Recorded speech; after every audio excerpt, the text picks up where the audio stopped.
Velkomin í Icelandic Immersion, comprehensive Icelandic for Icelandic learners.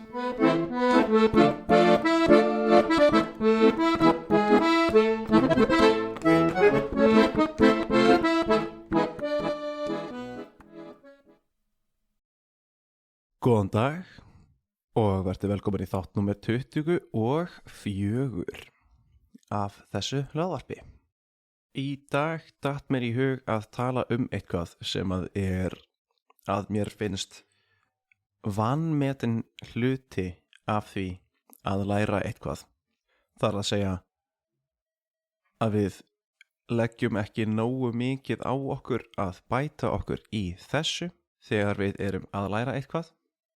Og ef að við gerðum það, ef við vönduðum okkur meir við að verða góð í þessu og að nýta okkur þetta, þá myndum við læra talsvert hraðar heldur en annars.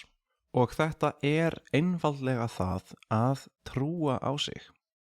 Núna ert þú að læra tungumál og ert að reyna að gera þitt besta að ná að læra eitthvað sem að mjög stórt viðfangsefni. Það mjög mikið sem að þarf að læra. Það eru mörg þúsund atriði sem að heita orð á nýju tungumáli sem að þú ætlar að reyna að læra til þess að geta sagst kunna það. En ekki nóg með það að það eru til þessi mörg þúsund orð, þá eru til margar mismunandi útgáfur af þessum orðum. Í sagnorðum þá ertu með mismunandi orð fyrir nútíð og þátíð og lýsingarhátt þátíðar og í germönskum og slavneskum og fleiri tungumáli þá ertu með allt 4 eða 7 útgáfur af sama nafnorði. Og svo þarftu að læra hvenær og þarftu að gera hvað og þetta hættir ekki, þetta endar á að verða mjög mikið efni sem að þú ætlar að fara að læra. Og þá kemur það einmitt að það verður svo mikið léttara verk fyrir þig að gera eitthvað vitlaust áður en þú gerir eitthvað rétt. Það að segja, það léttara að gera villur heldur en að ná að gera rétta hlutinn. Og fyrir sumum þá það versta í heiminum að gera vitleysu. Þá myndirðu frekar vilja spara þig, hugsa þig 10 sinnum og eftir að hafa gert margar tilraunir í hausnum til að setja eitthvað saman rétt, þá færðu niðurstöðu sem að það besta sem þú getur og mögulega rétt, en yfirleitt það ekki svo rétt. Það örugglega eitthvað sem að þá hægt að laga og þá gerðirðu ennþá vitleysu. Þér tókst samt ekki að gera rétt, bara hreinlega af því að þú ert ekki með hæfnina eða getuna til að meta það hvort að þú sért að gera rétt eða ekki. En á meðan þú varst að vanda þig svona mikið við að segja eina rétta hlutin og hugsaði 10 sinnum í gegnum sömu setninguna áður en þú komst að þessari einu niðurstöðu, þá hefðir örugglega getað sagt 10 setningar. Kannski ekki jafn góðar eða jafn vandaðar, en það væri þá meiri reynsla. Og þú hefðir kannski tekið það með þeim tóni og með því sjálfstali, with that self-talk, að þú gætir hlutin frekar en að hugsa ég þarf að passa mig að vera viss að ég geti hlutin af því að ég held að ég geti það ekki ef að ég geri villu. Jákvæða viðhorfið búið að sanna að leiði til betri niðurstaðna. Því að þó að þú gerir kannski fleiri villur til að byrja með og það þarf annarkvort þú eða einhver annar að leiðrétta þig kannski oftar,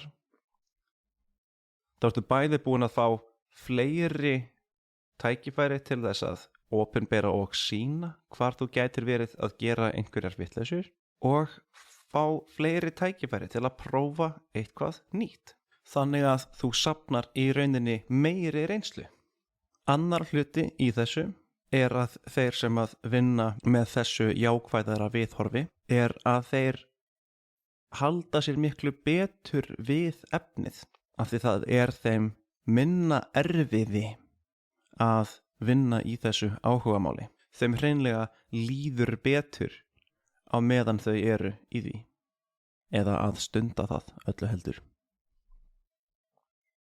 Mér finnst þetta hjálpa mér mjög mikið með mína nálgun á tungumála lærdóm og ég hef alveg fundið mun á mér eftir að ég tók þessa viðhorfsbreytingu inn á mig.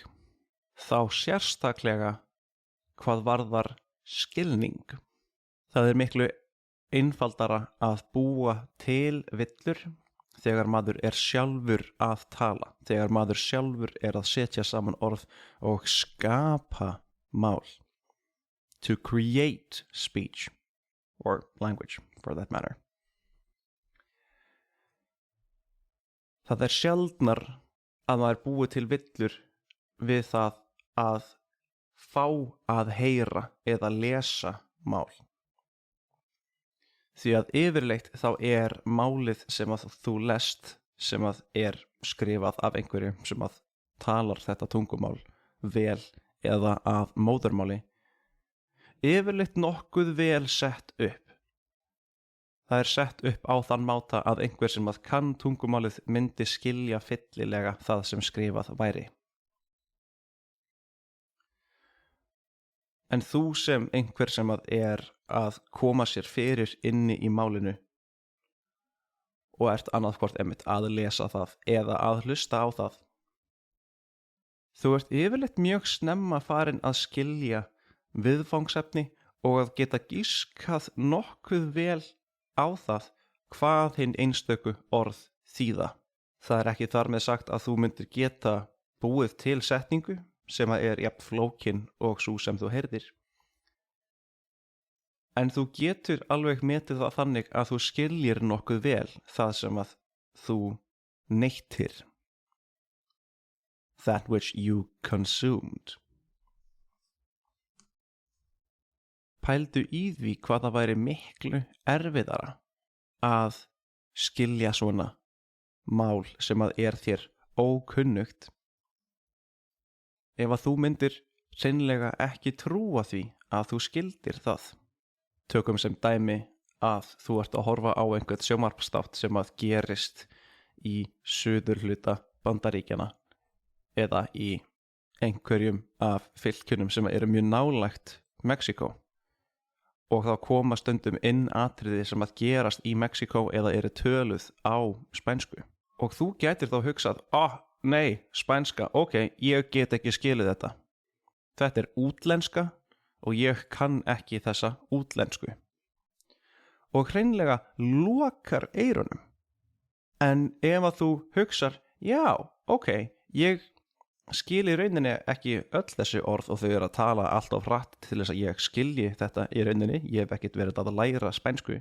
En ef að þú leyfir þér að þykjast og trúir aðeins á þig að þú skiljir eitthvað, þá endar þau á að opna eyrun, verða forvitnari og kannski taka eftir því að hann sagði ekki me llamo es eins og í my name is, heldur sagði bara hvað me llamo og svo nafnið sitt. Þannig að kannski virka spænska öðruvísi á þennan máta heldur en hún gerir á ensku eða á mínu tungumáli. Eða þú ert búin að læra til dæmis íslensku og einhver segir eitthvað eins og ti amo. Tí. Það hljómar eins og þig? Er þetta er þetta einhvers konar you? Er þetta þú? En hvað, og svo amo, T-amo, amo, heyri, það hljómar eins og eitthvað sem er svona geðið ítalst eða franskt og þú veist, eins og svona amor sem að þýðir ást. Hei, ok, þannig að þetta gæti hreinlega verið T-amo, ást þú, T-amo, elska þig. Hei, ok, þannig segja þau elska þig, en hvar er ég? Hvar er ég þannig? Kannski þarf það ekki af því að þetta sagnorð lítur svona út og það þarf ekki að taka fram persónufornafnið. Áhugavert. Þetta er svona keðja sem að þú getur farið í gegnum ef að þú trúir á þig að þú sért einhver sem að getur lært tungumál og getur skilið tungumál, það er að segja ný tungumál, án þess að í rauninni kunna þau of vel. Það að þú trúir á þig að þú getur þetta endar á að láta þig í rauninni geta þetta.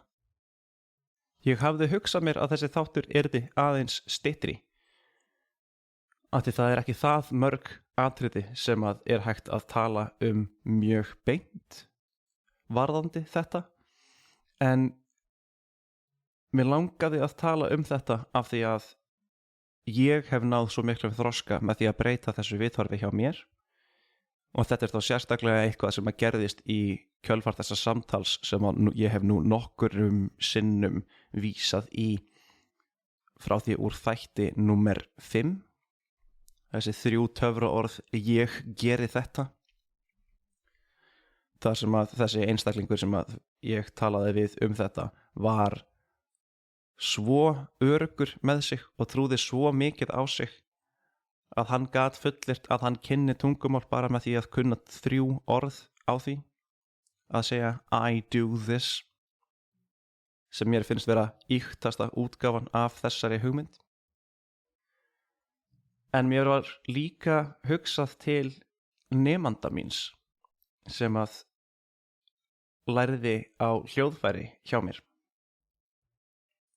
og sú var á svipuðum aldri og ég, hafði aldrei spilað á þetta hljóðfæri áður og var algjör byrjandi, en hún var mjög duglegur nemandi annars. Hún var í mjög metnaðarfullu háskólanámi og langaði bara að prófa þetta af því að hún eignaðist hljóðfæri og langaði að kunna aðeins á það. Hún var ekki í mörgum tímum hjá mér, en það var magnað að sjá það hvað hún lærði hratt bara með því að gera hlutina mjög örugt. Hún eyddi ekki of miklum tíma í það að efast sjálfa sig. Það þýðir vissulega að auðvitað eru þau atriði sem að þær þarf að læra yfir langan tíma og að vita að maður eigi að passa sig á,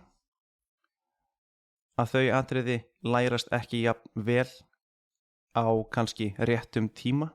Þannig að það er stundum gagn af því að vera passasamur og varkár.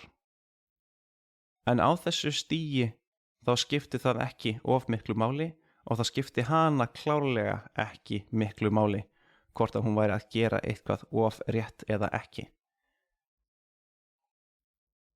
Því að eina leiðin fyrir hana að komast að því hvernig ætti að gera eitthvað rétt var að annarkvort prófa og hei, það var rétt, frábært, eða að gera vitlaust og ég segi hei, þetta var vitlausara en þú kannski helst að það væri, þannig að prófum að laga þetta svona og hún segir ok, prófar hlutin, hún gerir hann rétt og þá var það afgreitt. Hún skildi það, hluturinn virkaði, ég geri þetta svona næst þegar þetta gerist og svo höldum við bara áfram. Þannig að hún náði að læra mjög mikið og mjög hratt með því að hreinlega bara þora að gera hlutin, að trúa á sjálfa sig að hún gæti gert eitthvað þó að vissulega gæti hún það ekki fyllilega. En ástæðan fyrir því að ég hugsa oft til hennar út af viðhorfinu hennar. Því það var einhver tíma sem að hún kom til mín eftir að hafa ekki verið hjá mér í langan tíma. Kannski eins og mánuð eða jafnvel 2 mánuði. Og hún tekur hljóðfærið upp, setur nótur á statíf og byrjar að spila, svona eins og til að sýna mér hvað hún hafi náð að gera síðan síðast. Sem var svo að sjálfsögðu ekki svo mikið, því að hún hafði ekki haft tíma til að æfa sig þarna á milli. En hún spilandi og hún fer svo að hlæja ótrúlega mikið á meðan hún spilandi. Og ég þarf næstum því að stoppa hana og spyrja, hvað svona fyndið? Hvað í gangi? Og hún svarar, það bara svo ótrúlega gaman að vera svona lélegur í einhverju. Hún var að njóta þess hversu illa hún væri að standa sig samkvæmt sínum skilningi. Hún var ekki að brjóta sig niður fyrir það. Ef eitthvað var hún að byggja sig upp á því. Hún var að hlæja með sér. Mér finnst hún ágætlega mikil bara fyrirmynd fyrir mig að geta litið svona á það sem hún gerir. Að geta hreinlega þótt það gaman að vera glataður í einhverju. Að það sé svo margt að því sem að maður gerir. Að maður brosi yfir því frekar en að maður gráti. Þannig ég farin að taka öllu því sem að ég að læra með þessu viðhorfi. Að þegar eitthvað gengur ekki upp, að bara hreinlega finnast að gaman að það mistakist eitthvað. Því þá stend ég allavega með mér í því frekar en að ég standi á móti mér fyrir það að hafa gert vitleysan hlut. Ég þarf ekki að skamma mig fyrir að gera vitleysuna. Því ég get allavega þá sagt að ég trúði nóg á mig til að ég þorði að gera einhverja vitleysu. Því þá get ég svo svarað einhvers konar leiðréttingu með mjög jákvæðu viðhorfi, frekar en að þurfa að hamra einhverju nýju inn á neikvæðum forsendum. Ég held að ég hafi þessa pælingu ekki lengri í dag. Ef þú hefur náð svona langt í þáttinn, þá þakka ég þér fyrir að hlusta. Og þangað til næst. Takk og bless. Hello again, it's me. Now in the wrong language, I just wanted to let you know that if you're interested in seeing a transcription of this episode that you just listened to, or any of the other episodes, then that's available to you through my Patreon page. That's going to be within the Linktree link that you're going to see in the description of this episode. So if you're interested in finding the Patreon page, the Facebook page of the show, or even my teaching page on italki, then all of that's going to be found underneath that little umbrella that is the Linktree link there. So don't be shy, click away. Thanks again for listening, and hope you'll come again. All right, take care.